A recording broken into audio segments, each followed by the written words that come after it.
if, Serbia's moved to Croatia, or Croatia's moved to former Yugoslav Republic of Macedonia, or former Yugoslav Republic of Macedonia moved to Bosnia Herzegovina, or stuff like that, then they're going to vote for these other countries.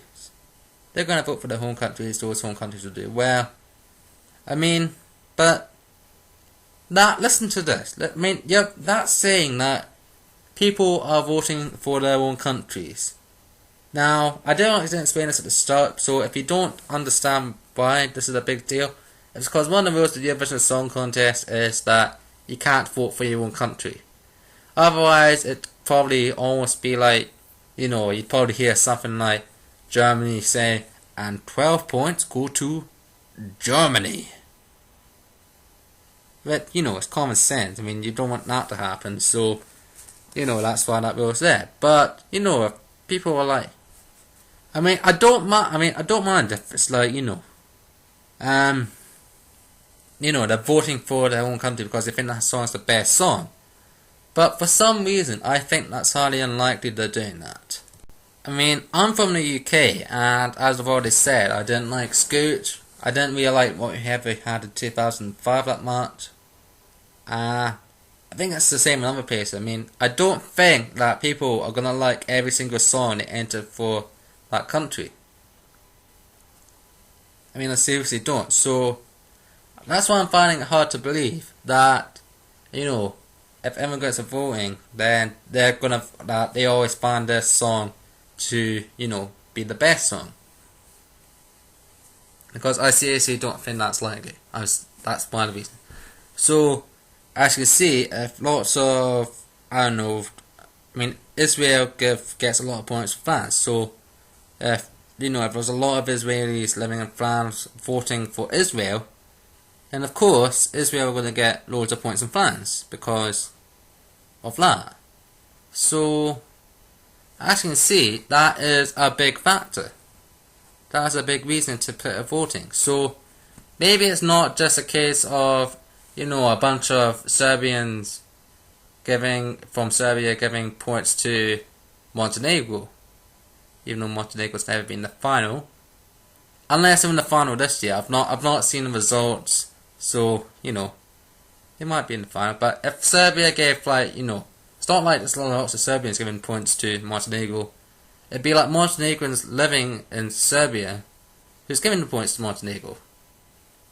And as you can see, I don't think that's really that fair, to be honest. I'm sorry, but, it just doesn't sound right. I'm not allowed to vote for UK if I think a UK song's good.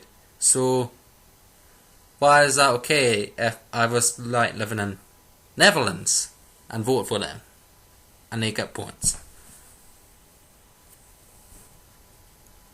I don't think there's been a single country but I think have had good songs every single year.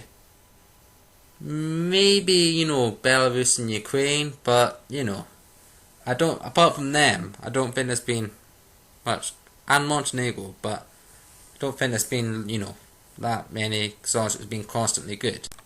Okay, my throat's getting tired, so I'm gonna conclude this. So in conclusion, Eurovision block voting does exist. Maybe not as much as people think there is in Western countries, but it does help other countries from these blocks.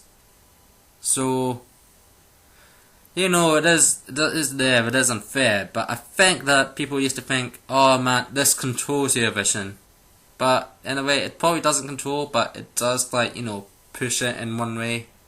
So all I'm saying is that, well, it is the jury votes this year taking part, so jury and televotes, so maybe this year, maybe some country would win that, from the West, but I think the way it's doing it, that I think it's still more likely that the winner would be a good Eastern song, because I don't think that the juries would have that much, influence. They have 50%, but how do you know how the jury's going to vote? So their votes are going to be closer together compared to the ones which are further about in televotes. But so long story short, I think that it exists, but maybe not as much as I thought it did last week when I started arguing with that guy on YouTube. So, there you go. If you want to leave any comments, what am I kidding? No one's gonna watch this. If you're gonna, want to leave any comments, if you want to, just do it. And, you know what? I'm just gonna leave you with one outtake which happened earlier when I was trying to figure this out, because this is one of the first times I've been trying to, do something with Windows Movie Maker. So, yeah, this is an outtake which just happened when I kind of argued with myself here. It sounds stupid, but, here you go. See you later. Bye. Sorry if you found any of that offensive. I do not want to offend. Hey, this is Scotty J. Burgess. I'm talking here. You know what? I'm talking here. So just shut up. Come on, shut up.